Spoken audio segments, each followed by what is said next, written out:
Hi Gemini, Sun, Moon, Ascendant, or Venus. This is Dane, and I'm going to be doing your October 2021 full moon reading for you.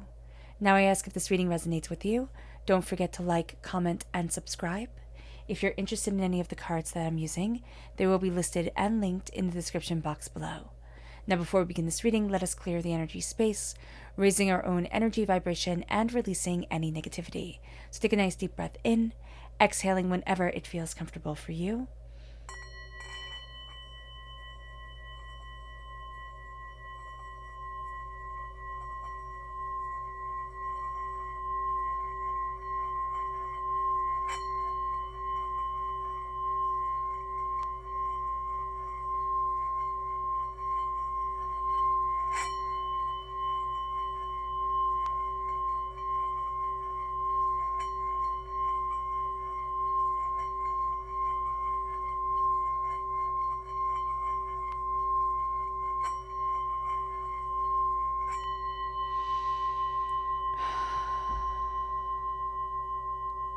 Releasing all negativity from the body like storm clouds, letting yourself feel calm, centered, and at peace as we enter into this safe and loving space.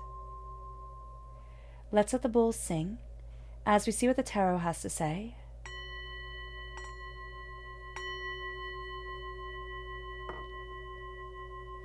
Gemini. How will Gemini be affected by the October 2021 full moon? Angels and spirit guides, show me clearly. Guide this reading and show me clearly, angels. And spirit guides, angels and spirit guides. Show me clearly, guide this reading and show me clearly, angels and spirit guides, angels and spirit guides. Show me clearly, guide this reading and show me clearly, angels and spirit guides, angels and spirit guides, show me clearly, guide this reading and show me clearly, angels and spirit guides. At the bottom is our rooted self. The left-hand side is our inner self. The middle, our heart, our emotional self. The right-hand side, the public arena, the public self. So let's see what the cards have to say. At the bottom, we have the Mystics, which is the High Priestess, in the Rider-Waite-Smith deck. And even here, we can see the moon behind her. The moon is a very powerful force for the High Priestess. It helps her see that which isn't readily available or it isn't normally seen by others. And so that's going to be a very powerful thing for us. And it's the Hangman. So what we're doing here and what we're seeing here is that for a lot of us, okay, especially since a lot of spirituality and a lot of, spiritual connection is involved during this time, a lot of us are going to be feeling like a psychic side of us is developing or like a mystical side of us is developing, and that's because it is. So that's going to be something to be aware of. It could be something that feels overwhelming. It could be something that we doubt within ourselves, but it's still going to be there. And to acknowledge it, to be empowered by it, to listen to it, that's going to be the game changer for us. In our inner self, we have the Two of Earth, finding balance, also finding harmony in what we are taking care of and what is nurturing us by us nurturing it. That's also going to be really important. And then we have the Eight of Fire. Things start to change really quickly. The Eight of Wands, everything starts to gain momentum. We have the Empress. So there's this beautiful, with the High Priestess and the Empress, there's this beautiful sacred feminine energy around us. There's a sense of claiming a power within us that either we've denied ourselves or for a lot of us, it's this power that we've denied ourselves. It's this sense of, oh no, this can't be me. And it's caused a lot of chaos within our lives. It's caused us to really doubt ourselves as we move forward, or to say, I can't take any more energy, any more, emotions. I have trouble dealing with my own, what is this? So this is going to be something that's a little bit complex for us during this time. And we have the Two of Wands here, the repeat of the number two. Well, actually, we have the number two now 3 times. This is showing us that there's a creative aspect to this time. This is a great time for creativity. This is also a great time to connect, to join in understanding and power, okay? And we're going to see that we're looking towards the future, very much so, but we also have a certain insight into the future that we hadn't had before. In the public arena, We have the Five of Swords. We're facing something that we have faced before, and it has kind of knocked us down. It's a battle, it's conflict. But here with the Nine of Cups, there's good fortune. There's a sense of I can move forward. But the Seven of Swords, all right, is betrayal. Yes, it is. It is also a sense of I need to gather what I need to gather, and I need to leave behind what I need to leave behind. And this isn't for anybody else to state. This isn't for anybody else to understand. This is for me. And so this moon, because it is a warrior moon, because it's, the hunter's moon, it's also the blood moon. It calls to our blood. It makes us all into warriors. And on the 20th of October, this Aries full moon is empowering, it's determined, it's focused. So the full moon always has us, let's talk about this astrologically, the full moon always brings home, family, and close relationships into focus for at least 2 weeks, but 2 weeks after the full moon. But it also brings us this sense of opposing energies coming into play and becoming more of a focus to us. We can really feel out of balance, and we will really feel like I need to fix everything before I can move forward. I have to have everything straightened out before I can move into the next phase of my life, and before I can move into this next adventure. And what Spirit is saying here is like, no, you're not going to be able to get everything fixed right away. It's going to take time. It's going to take understanding, but there's also going to need to be a decluttering of the chaos within ourselves. And that's going to be something big for us here, Gemini. Conflict can build and it can take over unless we acknowledge the energy drains that we have, unless we acknowledge kind of bad habits even that we've formed. This is a sacred moon in many cultures because it is correlate with the hunting season, with the preparation for winter if we're in the northern hemisphere. For the southern hemisphere, it's the preparation for summer. It's the embrace of the sun and the warmth. So with the full moon in Aries, this is opposite Mars, which is the god of war, and Pluto, which is the god of death. No decisions should be made quickly at this time. So we need to understand that we're going to really want to be impulsive. We're really going to have a draw to being impulsive. We have to curtail that. The full moon opposite Mars gives us the strongest need to have our desires fulfilled. We want what we want when we want it. We can feel like petulant children. We are driven by our passions. We have to be careful. We have to be careful because moodiness, impulsiveness, all right, and anger can keep us from achieving our goals, but can also keep us in vicious cycles. It can keep us in vicious cycles where we're not seeing the true depth of what's being offered to us. We need to understand that we're going to be more emotional than rational during this time. That's not going to necessarily be a bad thing. We can think it's a bad thing, but it's not going to be a bad thing. Now, let's wait till we're done talking about the astrology, because we're going to talk about the energy we need to be mindful of and the chakra energy. So we'll get to that in just a moment. For best results from this moon, we also have to understand that negativity keeps us from our highest energy vibration. And if we embrace this negativity, anger will take over and it will drive away everything that we've been working for. So understanding that, but also understanding that anger needs to be acknowledged, right? It's not being all sunshines and puppy dogs and, rainbows. It's not like being, what was it, that episode in Golden Girls where Rose said, no, you can't be sad because then nobody would want to adopt you. And here it's like, no, it's not forcing the happiness. It's saying, I get to be me, and I get to understand what I am angry about and use that as a catalyst to change my life, to push me forward, to get to where it is that I want to be, to hone myself like a laser point precision instead of just wallowing in it. That's going to be very helpful for this moon, because this moon, again, is that Aries energy. It's that warrior energy. It's the hunter's full moon. And this is going to be the time where we can go after what we need. We can hunt for what we desire. This moon finds us acting towards our greater good and our greater passion. So this moon really does start to put things in perspective. The full moon is going to be squared Pluto. We are deeply... Okay, so there's a barrier to us during this time, and it is coming up, and it is something that we will be facing.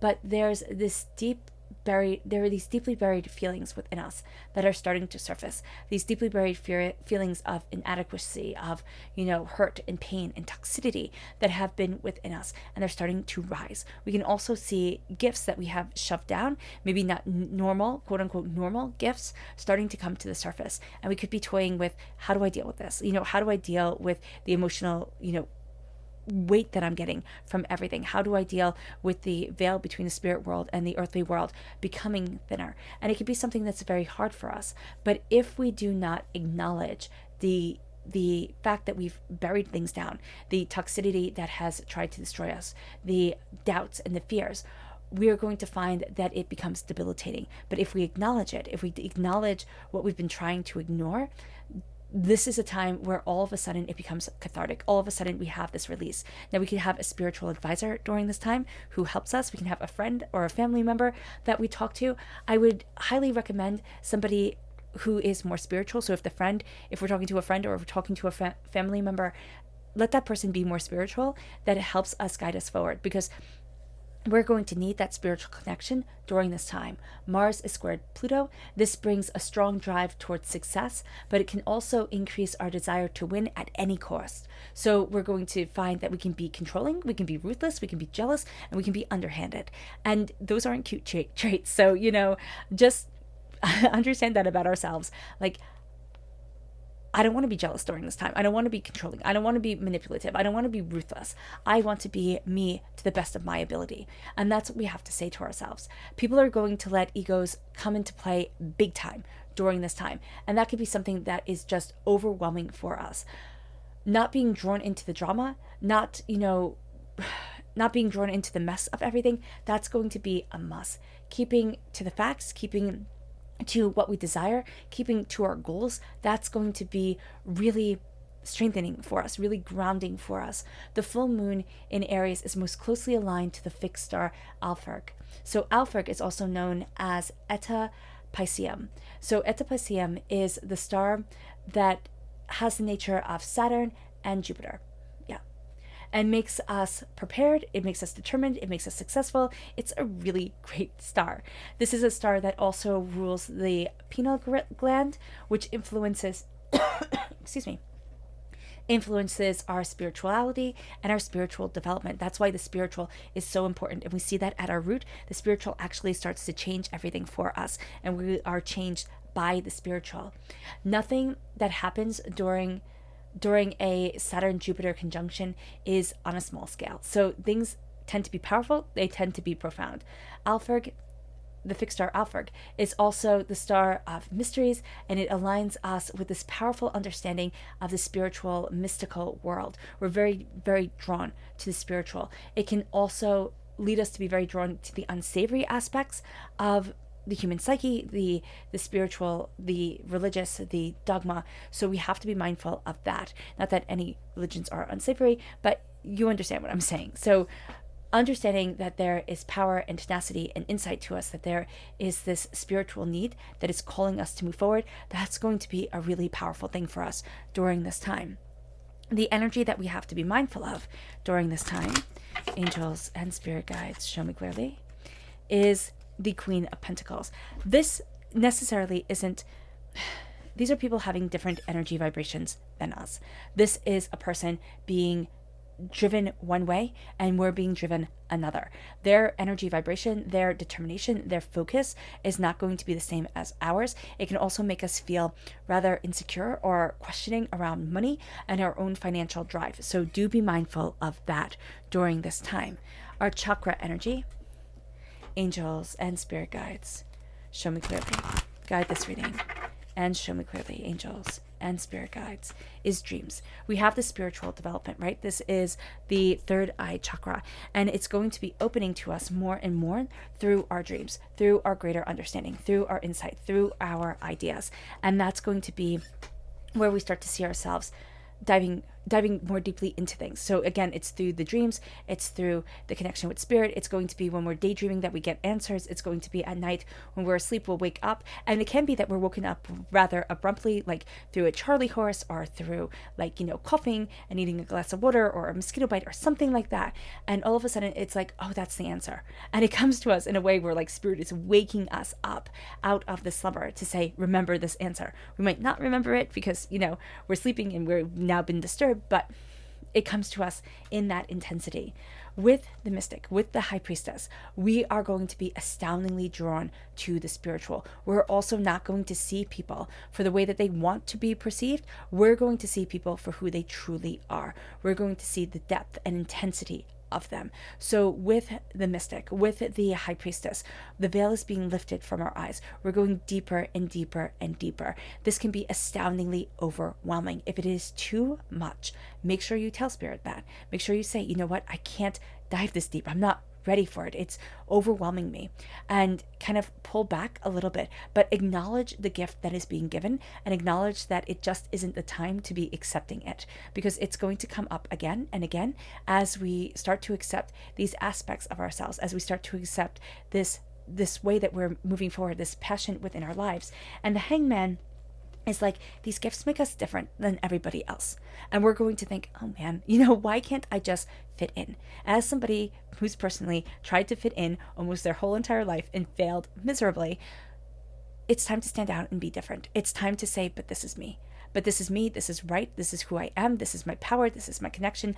This is my desire. The high priestess sees the unseeable, sees the complexity within it. And the Hangman says, it's not like everybody else. And it's not going to be like everybody else. And so I have to accept that uniqueness, that power, that insight, that intuition within me.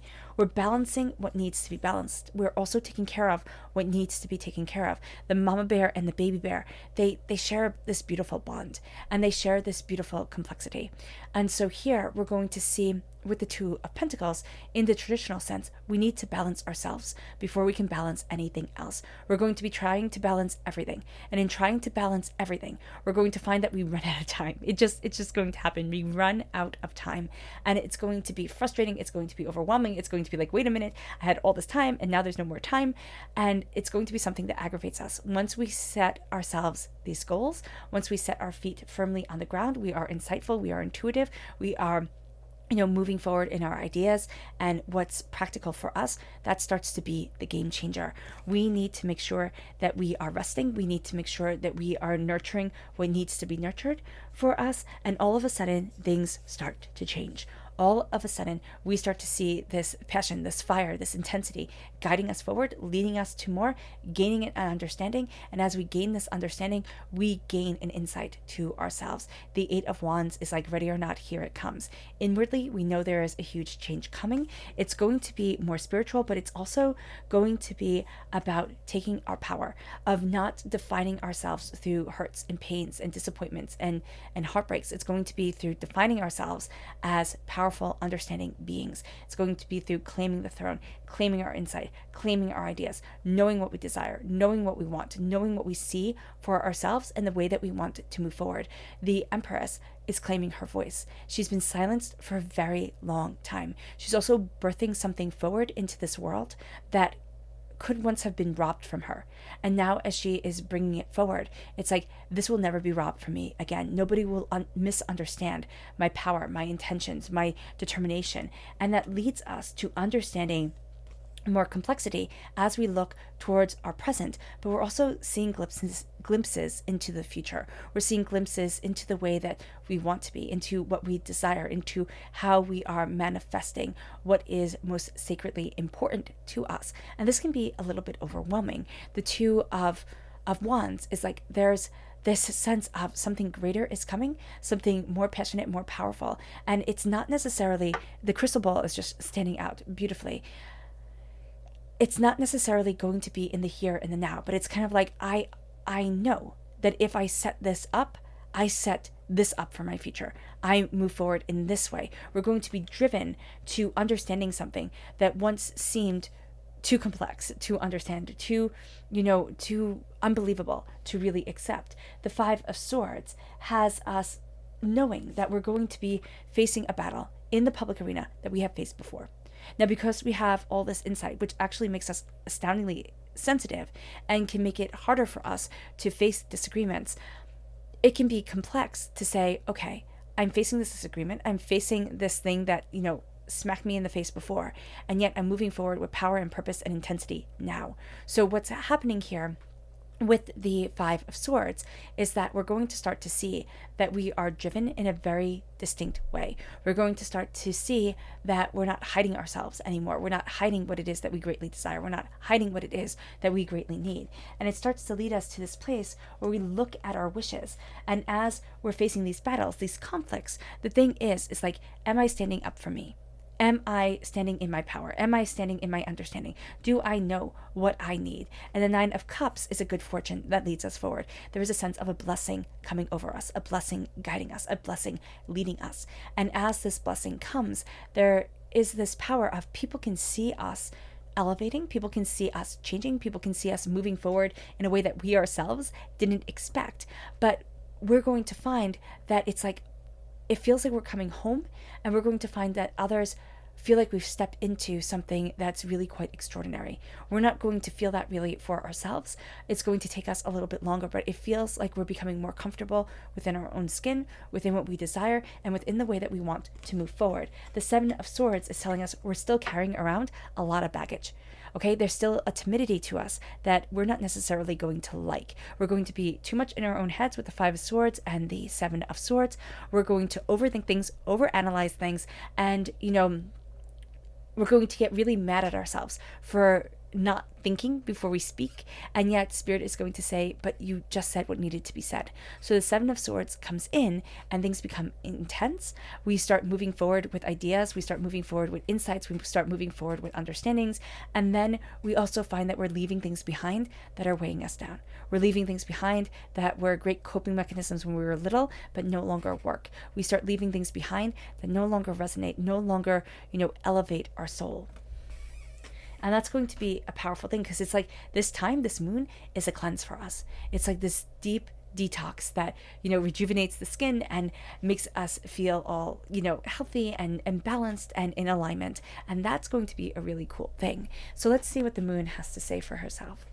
Angels and spirit guides, show me clearly.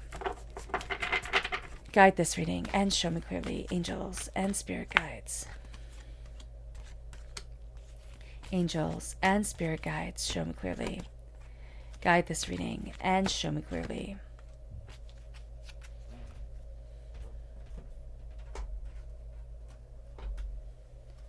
Angels and spirit guides. Angels and spirit guides, show me clearly. Guide this reading and show me clearly. Angels and spirit guides. Angels and spirit guides.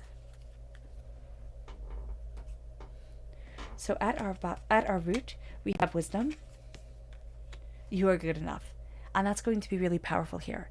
The wisdom is that we are enough, that we aren't a mistake, that our gifts and our talents and our passions forward, they're not wrong.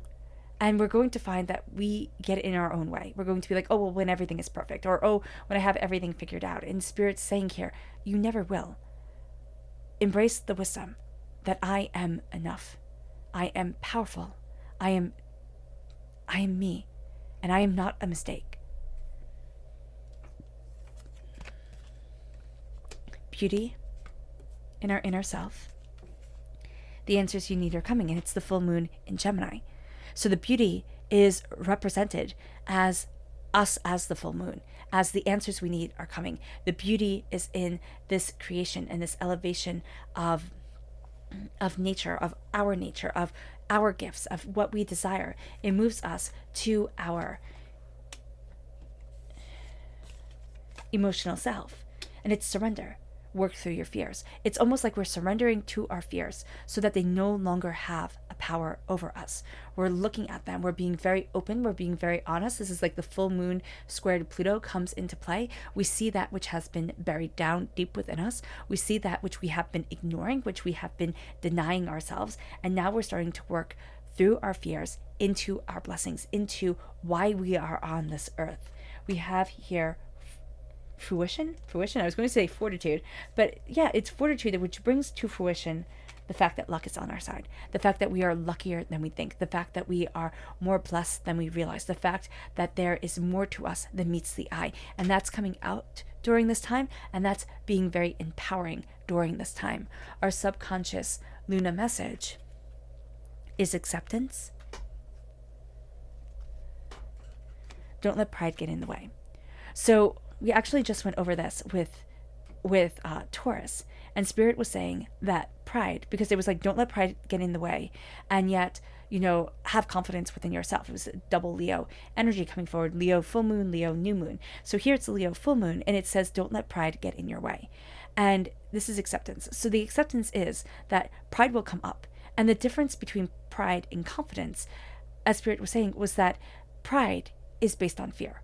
Pride is like, if they really saw everything, if they really saw all my insecurities, if they really saw all my chaos within, they wouldn't see me as this powerful person anymore.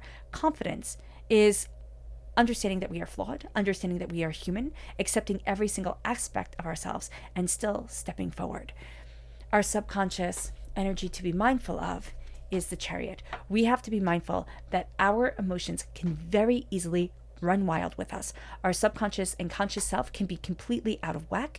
We can find that we're pulled in two very distinct and very different directions, and it can be astoundingly overwhelming. We're also going to find with people, their emotions can almost feel like they mean more than our emotions, and we have to step back from that energy. Our subconscious chakra energy is family. This is the root chakra. At our root is our family, is what we're connected with what we love, and what we desire. It doesn't matter if this was the family we were born into, if this was the family that, raised us, if this was the family that we created. This is a time that we are connecting with our roots, what is sacredly and powerfully, fundamentally important to us. Our subconscious rooted self is strength. This is that Leo energy coming through again. We're finding that we have more strength during this time than we thought. We're facing down darkness and hurts and pains. We're embracing the strength of compassion and love and understanding. And it's going to be something that we thought we had to conquer it. But what we had to do was open up our arms to it. And that's going to be the game changer here. Our subconscious inner self is the Six of Water. And the Six of Water is saying that there is an insecurity that's going to be coming forward. Subconsciously in our inner self, this insecurity, we're just going to be like ping-ponging it around in our heads. We're going to be, held back by it. We're going to think like, oh my gosh, I can't move forward. Or subconsciously, it's going to be like, I can't move forward because of this, because I'm overwhelmed, because I'm doubting myself. It will find ways to sabotage ourselves until we address whatever this chaos is. And it's looking at the chaos and saying, you don't rule me anymore, because it's ruled us for a very long time. Our subconscious emotional self is the Magician. As above, so below. As we believe it, so it becomes. We stand before the altar of our greatness, of our existence, embracing our elemental gifts, our elemental power, embracing the earth that grounds us, embracing the breath that fuels us, embracing the water that nourishes us, that the emotion that guides us, and embracing the passion that leads us forward, that moves us through this world. And now we're saying, this is my power. We have the High Priestess here, we have the Magician here, we have the sacred couple coming forward, and we're moving forward as a sacred couple. It's also seeing the sacred within, sensuality, within love, within passion, within creation, within ourselves. We are moving forward in that sacred union, and that sacred union is just spectacular. It is spectacular. Our subconscious public arena self is the Lovers. It's us. We are coming through as the essence of ourselves in the public arena. Now there's doubts, there's the Five of Swords, conflicts that we have to face again, the Seven of Swords, things that we've carried with us for too long around betrayal and around hurt. But here it is the Lovers. It is the sense of falling in love with life. It is the sense of the sacred masculine and the sacred feminine coming together. It is the sense of love guiding us forward. And as love guides us, as we look at love, not to have everybody love us, because that's actually one of the things that we have to overcome in this life. Because Gemini, we want everybody to love us. We want everybody to like us. We want everybody to, show up in our lives and be happy to be there. And that's just not the case. We will never get that. If that's what we seek, we will always be disappointed. Here it's showing up in love with ourselves and for our lives, knowing that we won't always have the same enthusiasm as we do on other days, but it's being able to be driven by our love, our passion, our connection, and our hopes and our dreams. It's knowing that it's not who we love, it is what we love during this time. It is what we love within ourselves. Nobody else can give us this passion and this beauty and this power to move forward openly and honestly, us.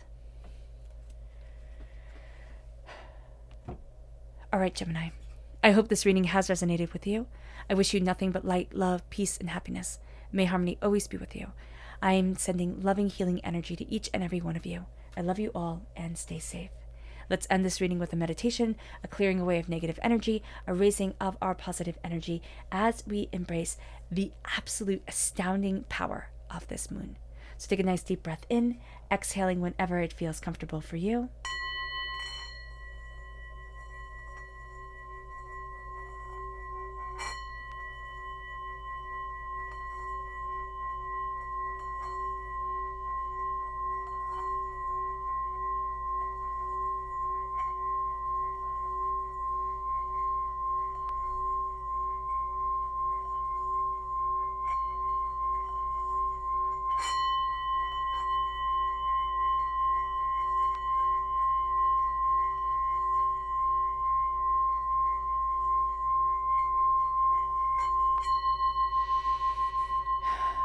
May you move forward in peace and in harmony, Gemini, and may you have a blessed moon.